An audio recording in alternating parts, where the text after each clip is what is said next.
بسم اللہ الرحمن الرحیم۔ السلام علیکم ڈیئر اسٹوڈنٹس، امید کرتی ہوں آپ لوگ خیر و عافیت سے ہوں گے۔ آج کا جو ہمارا ٹاپک ہے وہ ہے بیعت عقبہ اولیٰ اور ثانیہ۔ سب سے پہلے بیعت عقبہ پڑھتے ہیں کہ وہ کسے کہتے ہیں۔ بیعت کہتے ہیں عہد و پیما کو، یعنی وعدے کو، یعنی کسی کے ہاتھ پر اپنا ہاتھ رکھ کر وفاداری کا ایک پکا وعدہ کرنا، یا دینی و دنیاوی معاملات میں کسی کو اپنا رہبر یا رہنما ماننا۔ عقبہ کسے کہتے ہیں؟ عقبہ ایک پہاڑی راستہ یا گھاٹی یا مطلب دو پہاڑوں کے درمیان جو تنگ اور مشکل ترین راستہ ہوتا ہے اسے کہتے ہیں عقبہ۔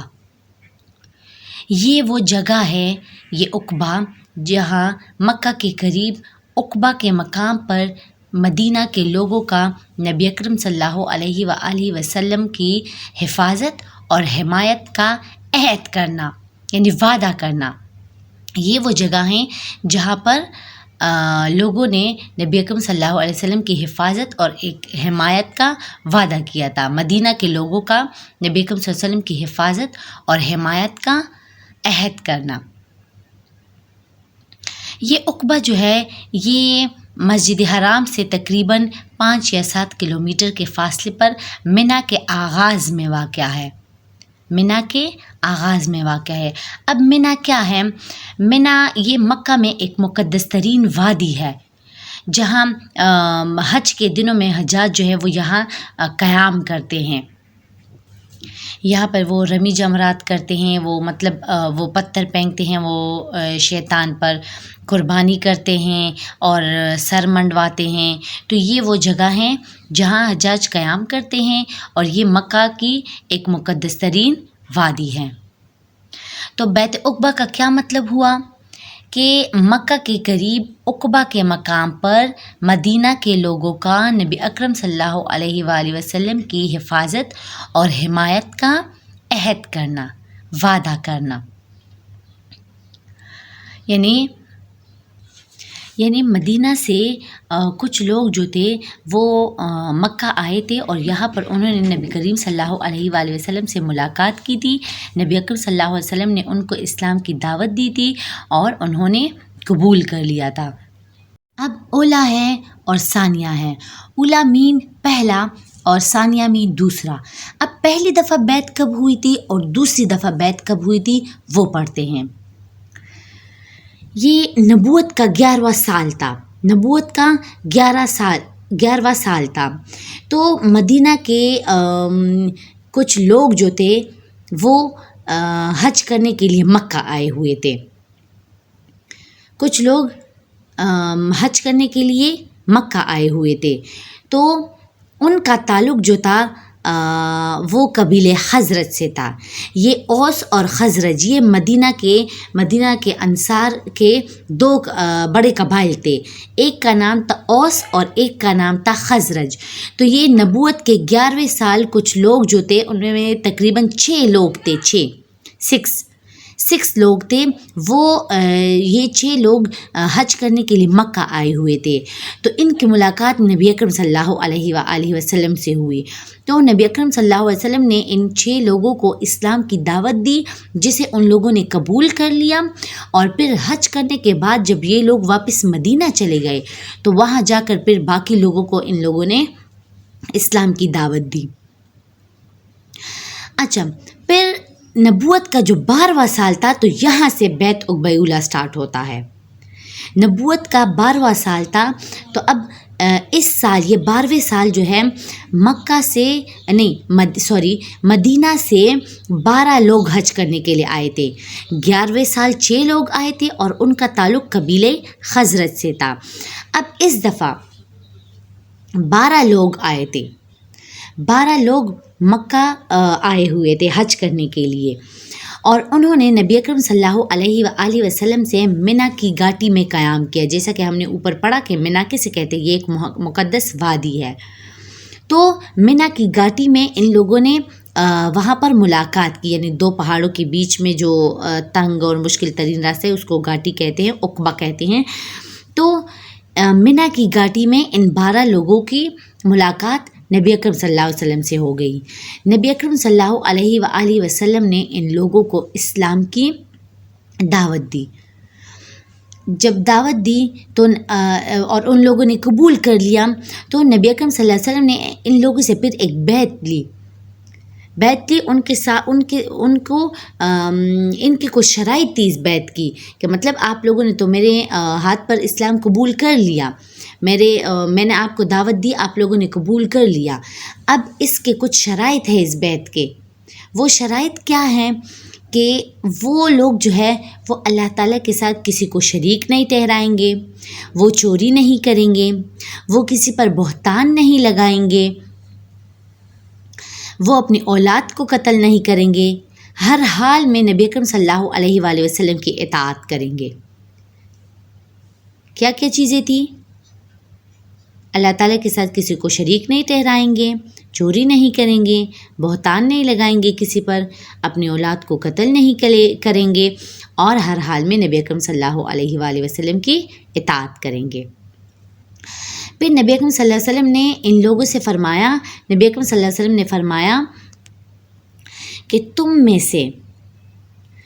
میں سے جس نے اس بیعت کی پابندی کی تو اس کے لیے جنت ہے، اور اگر کسی نے ان امور میں سے کوئی بھی خیانت کی یا نہیں مانا، یا یہ جو شرائط ہے یہ اس کو ماننے سے انکار کر دیا، تو اس کا معاملہ اللہ تعالیٰ کے سپرد ہے، اللہ تعالیٰ کے حوالے ہے، اور اگر مان لیا تو اس کے لیے جنت کی خوشخبری ہے۔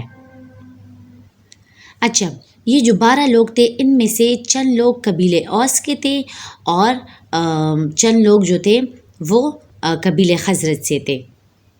یہ جو نبوت کے 12ویں سال 12 لوگ آئے تھے، ان میں سے کچھ کا تعلق قبیلے اوس سے تھا اور کچھ کا تعلق قبیلہ خزرج سے تھا۔ ان لوگوں نے منی کی گھاٹی میں حضور صلی اللہ علیہ وسلم سے ملاقات کی، اسلام قبول کیا، اور کچھ شرائط تھی جو حضور صلی اللہ علیہ وسلم نے ان کو بتائی کہ اگر آپ لوگوں نے اس کو مان لیا، اس کی پابندی کی، تو اس کے لیے جنت ہے، اور اس میں اگر کسی نے اس میں کوئی خیانت کی تو اس کا معاملہ اللہ تعالیٰ کے سپرد ہے، حوالے ہیں۔ پھر اس موقع پر ان لوگوں نے جو ہے یہ مدینہ والے لوگوں نے ان لوگوں نے درخواست کی کہ ایک مبلغ کو ان کے ساتھ بھیج دیا جائے مدینہ، تاکہ وہ مدینہ کے باقی لوگوں تک بھی اسلام کا پیغام پہنچائے۔ مبلغین مطلب وہ تبلیغ کرنے والا، کہ ایک ان میں سے مطلب کسی کو ہمارے ساتھ بھیج دے مدینہ، تاکہ وہ مدینہ کے باقی لوگوں کو بھی اسلام کی دعوت دے یا اسلام کا پیغام پہنچائے۔ تو نبی اکرم صلی اللہ علیہ وسلم نے حضرت مصعب بن عمیر کو اس سعادت کے لیے منتخب فرمایا، یعنی اس کو ان کا شرف حاصل ہوا، مصعب بن عمیر کو۔ تو مصعب بن عمیر نے مدینہ میں قبیلہ خزرج کا ایک سردار تھا، اسعد بن زرارہ، ان کے ہاں مصعب بن عمیر نے قیام فرمایا تھا، اور مصعب بن عمیر نے پھر مدینہ جا کر لوگوں کو اسلام کی دعوت دی تھی۔ تو ان کی کوششوں سے تھوڑے ہی عرصے میں بہت بڑے بڑے سردار جو تھے مدینہ کے، تو ان لوگوں نے اسلام قبول کر لیا اور وہ مسلمان ہو گئے۔ تو یہ تھا بیعت عقبہ اولیٰ، یہ جو نبوت کا 12واں سال تھا، بیعت عقبہ اولیٰ۔ اب آتے ہیں بیعت عقبہ ثانیہ پر، کہ دوسری بیعت کب ہوئی تھی۔ اب جو دوسری بیعت تھی تو یہ نبوت کا 13واں سال تھا۔ نبوت کے 13ویں سال حج کے موقع پر، اس دفعہ بھی حج کے موقع پر مدینہ سے 75 لوگ حج کی ادائیگی کے لیے مکہ آئے تھے۔ تو اس دوران نبی اکرم صلی اللہ علیہ وآلہ وسلم نے ان 75 لوگوں سے منی میں عقبہ کے پاس ایک گھاٹی پر رات کی تاریکی میں ان لوگوں سے ملاقات کی۔ حضور صلی اللہ علیہ وسلم نے ایک خفیہ ملاقات ان لوگوں سے کی تھی، ان 75 لوگوں سے منی میں عقبہ کے پاس ایک گھاٹی پر رات کی تاریکی میں نبی اکرم صلی اللہ علیہ وسلم نے ان لوگوں سے ایک خفیہ ملاقات کی تھی، اور اس موقع پر نبی اکرم صلی اللہ علیہ وآلہ وسلم نے ان لوگوں کو اسلام کی دعوت دی تھی، اور ان لوگوں نے قبول کر لیا تھا، ان سے بیعت لی تھی، تو اس بیعت کو بیعت عقبہ ثانیہ کہا جاتا ہے، بیعت عقبہ ثانیہ کہا جاتا ہے۔ اور پھر ان 75 لوگوں میں جو ہے 73 مرد تھے اور 2 عورتیں، 73 مرد اور 2 عورتیں، تو 73 + 2 75 لوگ تھے۔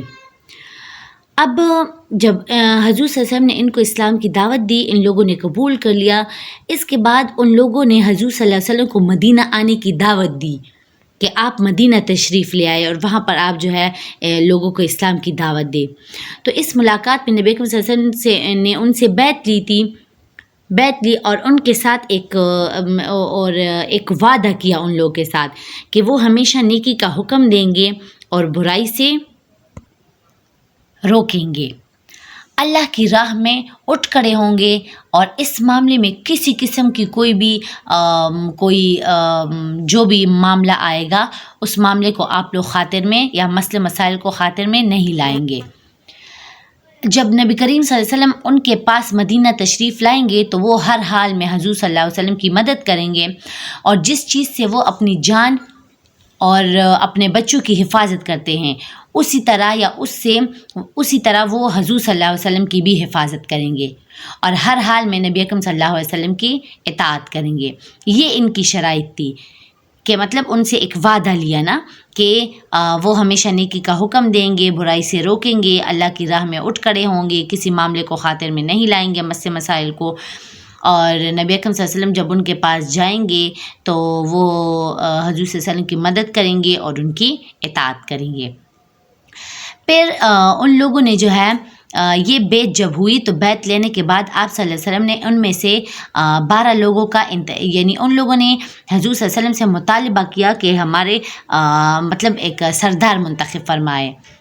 جب وہ بیعت مکمل ہو گئی نا تو نبی اکرم صلی اللہ علیہ وسلم نے وہ انصار کے مطالبے پر ان میں کچھ سردار نقیب منتخب فرمائے۔ نقیب کہتے ہیں سردار کو، تو وہ جو مدینہ کے بڑے بڑے خاندانوں کے سردار تھے، تو حضور صلی اللہ علیہ وسلم نے 12 نقیب مقرر فرمائے تھے، 12 نقیب یعنی 12 سرداروں کو مقرر فرمایا تاکہ وہ آگے جا کر جو ہے لوگوں کو اسلام کی دعوت دیں گے، اپنے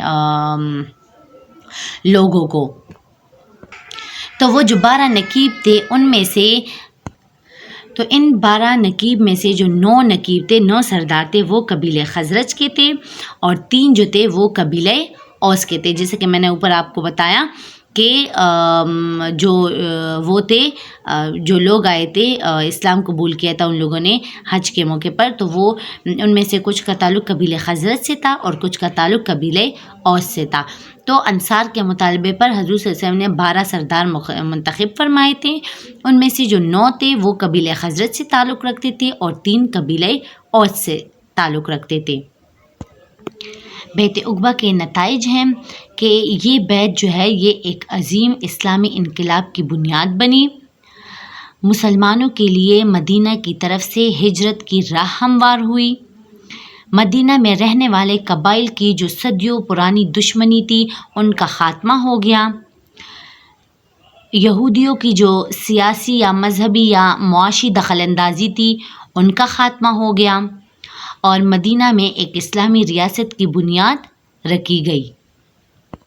اس کے علاوہ مکہ میں موجود مسلمان بھائیوں کی حفاظت کے لیے بھی اقدامات شروع ہوئے۔